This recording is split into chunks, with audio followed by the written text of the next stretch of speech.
Index number of industrial production.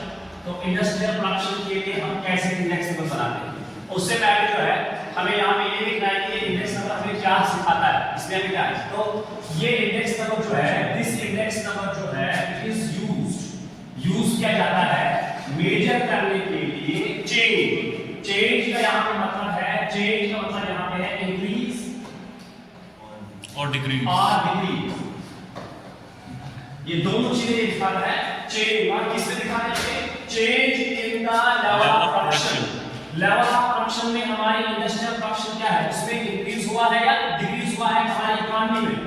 तो किसके comparison में, in comparison to the level of production in the base year. जो हमारा base year है, आपको मालूम होना चाहिए कि बेस ईयर हमारा क्या होता है, 2011 and 12 is our base year. तो इस बेस ईयर के कंपैरिजन में हमारे करंट ईयर में लेवल ऑफ इंडस्ट्रियल प्रोडक्शन क्या हुई है। क्लियर? तो अगर अब यहां पे ये है, if number of goods produced in the economy has increased, तो अगर हमारे करंट ईयर में लेवल ऑफ गुड्स जो है वो बढ़ गया है, इंक्रीज हुआ है, तो इसका मतलब है बेस ईयर के मुकाबले में हमारी प्रोडक्शन जो करंट ईयर में है वो बढ़ गई है। तो उसका मतलब है हमारा जीडीपी जो है वो बढ़ गया है, हमारे जीडीपी में इजाफा हुआ।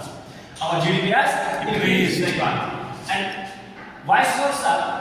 अगर दूसरी बात यह है कि अगर number of goods produced in the economy has increased, अगर हमारी जो प्रोडक्शन की कैपेसिटी है वो डिक्लाइन हुई है, कम हुई है, देन इसका मतलब है it will lead to a decrease in the GDP of a country.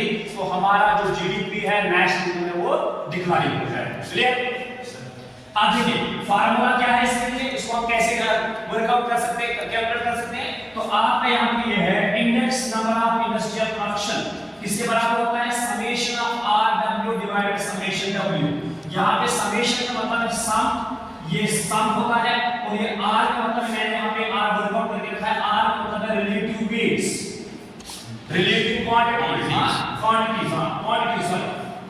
है, रिलेटिव क्वांटिटीज है, और ये डब्ल्यू का मतलब यहाँ पे जो है वो वेट्स है।